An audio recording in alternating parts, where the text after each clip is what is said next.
Hi guys, di ba tinuro ko na sa inyo kung paano mag-try na mag-design ng bahay. So, ituturo ko naman sa inyo yung actual na paggagawa ko ng design ng bahay. So, ito guys, hindi ako professional.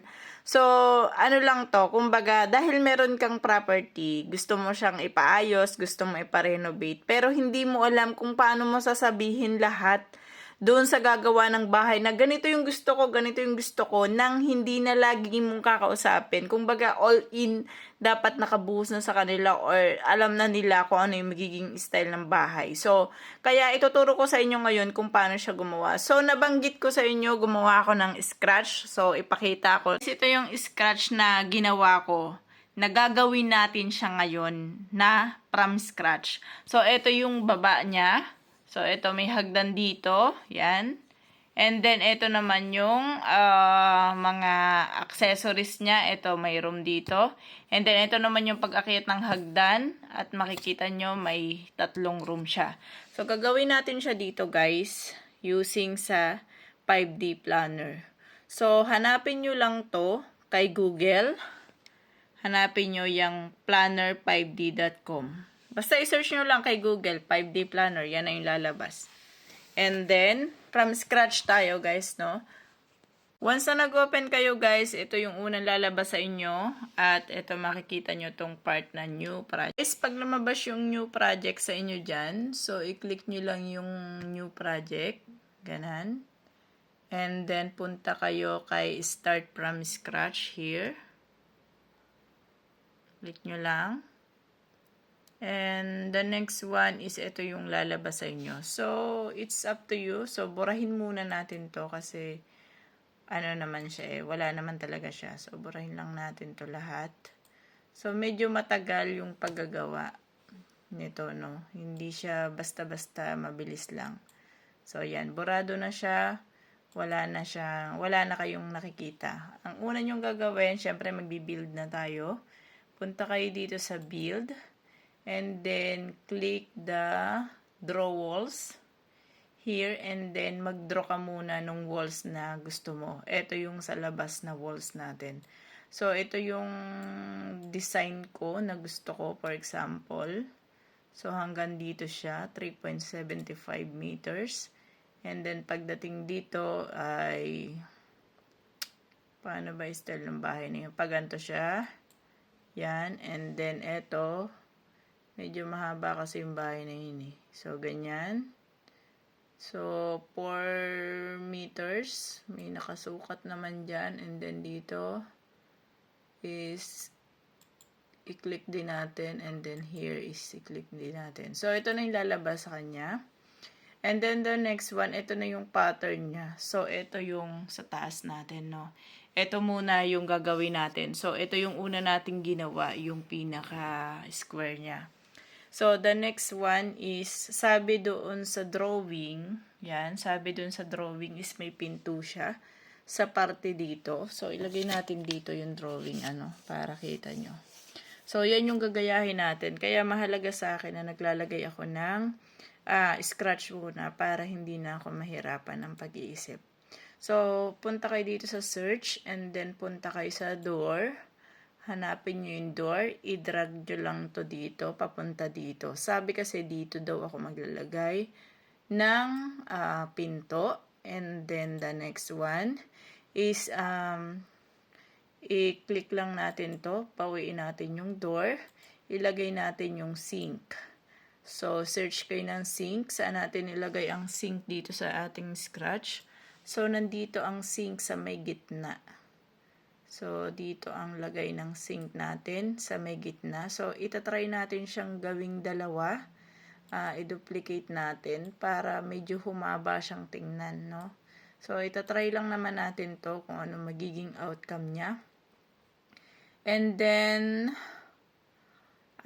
pagdating dito is may lutuan siya. So, dyan sa drawing, ito yon, meron siyang nakalagay na lutuan.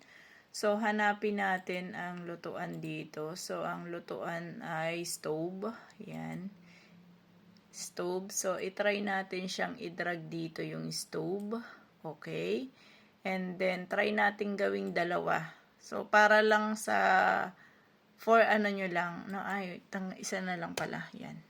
And then, sabi dito sa drawing, so, ibaba natin to ng kaunti, ano. So, ibaba natin to ng kaunti, kasi may room pa dun sa taas, eh. Sabi dun sa drawing, is may room dito sa taas. So, para magkaroon siya ng room, lalagyan mo ulit siya ng, sa build ulit ikaw, and then draw walls ka ulit. And then, lalabas na tong, yun, itong parang lapis na to. And then, i-drag mo lang tong,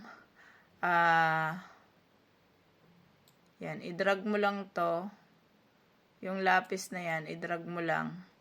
And then, pag na-drag mo, is diretso lang siya hanggang dito. So, yan. Hanggang dyan, and then, i-drag mo ulit siya hanggang dito. Yan. So, tapos double click pag i-stop mo na yung pagdadrag.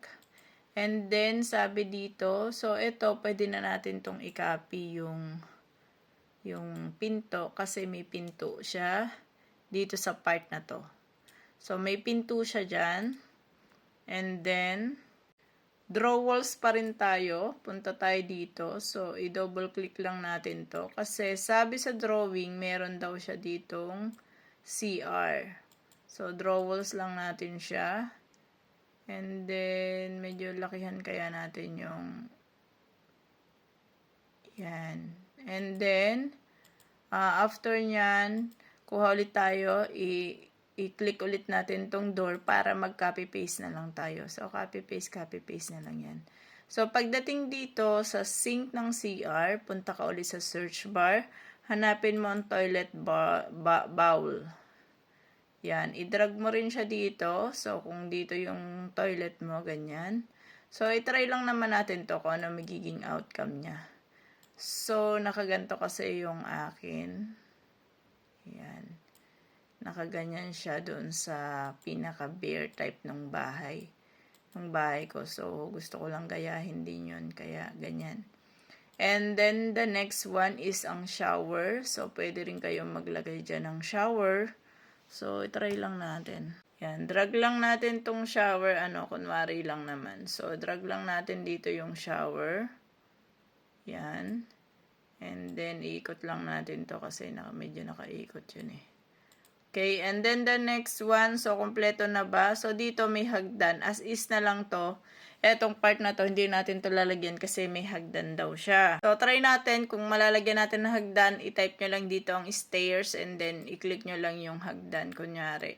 So, ito kunyari yung hagdan niya dito. So, hindi ko alam kung ano magiging itsura niyan pag labas ng drawing natin. Kasi medyo malaki to eh, kaya hindi ko rin inano na magkaroon ng hagdan dito.